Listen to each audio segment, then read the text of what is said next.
देखो, दुनिया को ना हमेशा आपके लिए परिणाम चाहिए। दुनिया को जब तक आपके एफर्ट का परिणाम दिखेगा, दुनिया मानेगी कि आपने कुछ उखाड़ा है, नहीं तो फिर आप निकम्मे हो। लेकिन आपका नजर अगर परिणाम पर है, आप फ्रस्ट्रेट हो गए, मिल नहीं रहा है हमको, हो नहीं रहा है कुछ। सर ये देखो कि आपका प्रयास लगातार है क्या, आपकी मेहनत लगातार है क्या। या इन्वेस्टिंग की बात करें तो इन्वेस्टिंग भले छोटा है लेकिन लगातार है क्या। सर अगर आपका प्रयास दमदार है, प्रयास लगातार है, बेहतर बनते चला जाओगे और एक दिन बेहतर बनते चले गए तो एक दिन सफल भी हो ही जाओगे। कौन रोकेगा फिर? क्योंकि सफलता रिजल्ट है छोटे छोटे प्रयासों का, है ना। छोटे छोटे लगातार प्रयास एक दिन सफलता का रूप ले लेते हैं। लेकिन वही छोटा छोटा प्रयास जब लगातार नहीं होता है तो सफलता के रूप में कभी आ नहीं पाता है। लेकिन आदमी का जब फोकस लगातार है कि सफल काहे नहीं हो रहे, सफल काहे नहीं हो रहे, सफल काहे नहीं हो रहे, उसका प्रयास से ध्यान हट जाता है। लगातार प्रयास से ध्यान हट जाएगा, फिर वो फ्रस्ट्रेट होने लग जाएगा, लग रहा है कुछ होगा नहीं, छोड़ यार हटा, फिर दूसरा वाला काम पकड़ लेगा। फिर नचनिया बन जाता है, हमने ये भी किया कुछ नहीं हुआ, हमने ये भी किया कुछ नहीं हुआ, हमने वो भी किया कुछ नहीं। तुमसे कुछ होगा कहाँ बेटा? तुम नचनिया हो,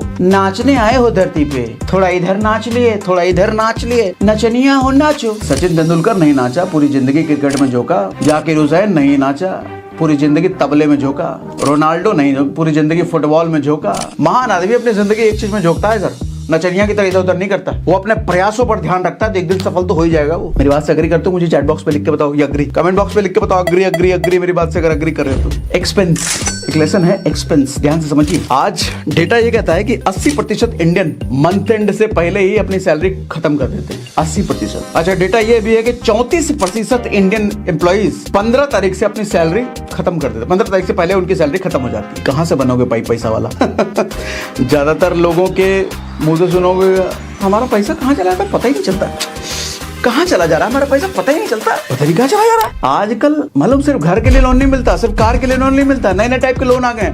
ट्रैवल लोन, आदमी घूमने के लिए भी लोन ले रहा है। स्विट्जरलैंड जाना है, मलेशिया जाना है, उसके लिए लोन लेकर के जा रहा है। माय गॉड, साष्टांग दंडवत प्रणाम है ऐसे लोगों के चरणों में। कहाँ से आए हो भैया, गजब लोन ले रहा है यार। डेटा के अकॉर्डिंग 70% आईफोन इंडिया में ईएमआई पे बिकता है। मालूम, ईएमआई पे 70% आईफोन। डेटा ये भी कहते हैं कि 80% इंडियन के पास कोई इमरजेंसी फंड ही नहीं है, कोई इमरजेंसी फंड नहीं है। मतलब जिंदगी भगवान भरोसे चल रहा है और कहेंगे हमको करोड़पति बनना है। करोड़पति तुम्हारे पास जो आ रहा है वही किस दिन निपट जाएगा, करोड़पति बनोगे तुम, बेवकूफ कहेंगे। और मजे की बात, डेटा ये भी कहता है कि जितने लोन मांगने के लिए आते हैं ना बैंक के पास, उसमें से मैक्सिमम लोगों की उम्र 18 से 30 साल के बीच है। और जो लोन मांगने के लिए आ रहे हैं, एजुकेशन लोन और बिजनेस लोन नहीं मांगने आ रहे हैं, वो मांगने आ रहे हैं अपनी लाइफस्टाइल बढ़ाने वाली चीजों के लिए। कोई आईफोन के लिए लोन ले रहा है, कोई गाड़ी के लिए लोन ले रहा है, कोई घूमने के लिए लोन ले रहा है। बर्बादी को इन्वाइट करना नहीं है ये, बर्बादी की गोद में जाकर के बैठना है ये, और कहेगा हमको अमीर बनना है, करोड़पति बनना है। बेवकूफ। आज सबसे बड़ी दिक्कत ये है कि आदमी वो पैसा खर्च कर रहा है कि वो कमा रहा है। फिर से बोलता हूँ, आदमी वो पैसा खर्च कर रहा है जो वो कमा रहा है, लेकिन वो भी खर्च कर दे रहा है जो वो नहीं कमा रहा है।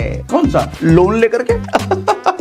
वो कमाए थोड़ी, अपना तो खत्म किया, उसमें भी नहीं चल रहा, लोन लेकर के खत्म कर रहा है। देखो बेटा मेरी बात सुनो, जब कमाया हुआ पैसा बचाना सीख जाओगे ना, जब कमाया हुआ पैसा इन्वेस्ट करना सीख जाओगे ना, तो कभी भी उस पैसे तक जाने की जरूरत ही नहीं पड़ेगी जो आपने कमाया नहीं।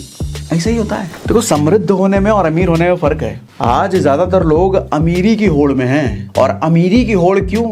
किसी का गाड़ी, किसी का बंगला, किसी का आईफोन, किसी का लाइफस्टाइल देख करके हमको भी इसके जैसा बनना है, उसने जितना खर्च किया है हमको भी इतना खर्च करना है। खर्च करने वाले माइंडसेट रहेगी तो कभी अमीर तुम टिक नहीं सकते। जैसा हमने शुरुआत में बात करी, समृद्धि की ओर दौड़ो। आपसे अगर मैं ये कहूँ कि आपके शहर में 10 अमीर लोग मुझे निकाल के दिखाओ, निकाल के दे दोगे तुरंत। ये देखो, ये भी अमीर, ये भी अमीर, ये भी अमीर, इसके पास BMW, इसके पास फेरारी, इसके पास मर्सिडीज। लेकिन मैं कहूंगा 10 समृद्ध लोग निकाल के दिखाओ, नहीं निकाल के दिखा पाओगे आप ही के शहर। क्योंकि समृद्धि संपत्ति से आती है और संपत्ति दिखती नहीं है, संपत्ति छिपी रहती है। वो चौकीदार रोनाल्ड रीड दिखा थोड़ी चौकीदार। समाज में से कितने लोग घूमेंगे, आपको भैया भैया करेंगे, भैया कैसे हैं, सब ठीक है, हाथ जोड़े रहेंगे। पता चला 10 प्रॉपर्टी खरीद के बैठा है, आपको लोन दे देगा उल्टा वो। लेकिन आपने तो होंडा सिटी, आईफोन, जगमग, एडिडास, पुमा सब कर रखा है, लेकिन बैंक तो खाली है ना आपका। मुझे लग रहा है आप ही की बात कर रहा हूँ मैं, आप जो देख रहे हो हैं, आप ही की बात कर रहे हैं क्या? जरा लिख के बताइए तो। ऐसा बोलो सर, आप तो हमारी ही बात कर रहे हो, ऐसे लिख के बताओ अगर आप ही की बात कर रहे हो तो। समृद्धि दिखती नहीं है, संपत्ति दिखती नहीं है। अगर कुछ बनना है तो समृद्ध बनो ना, संपत्ति वाला बनो ना। अमीरी का क्या फायदा, आज है कल नहीं है। नहीं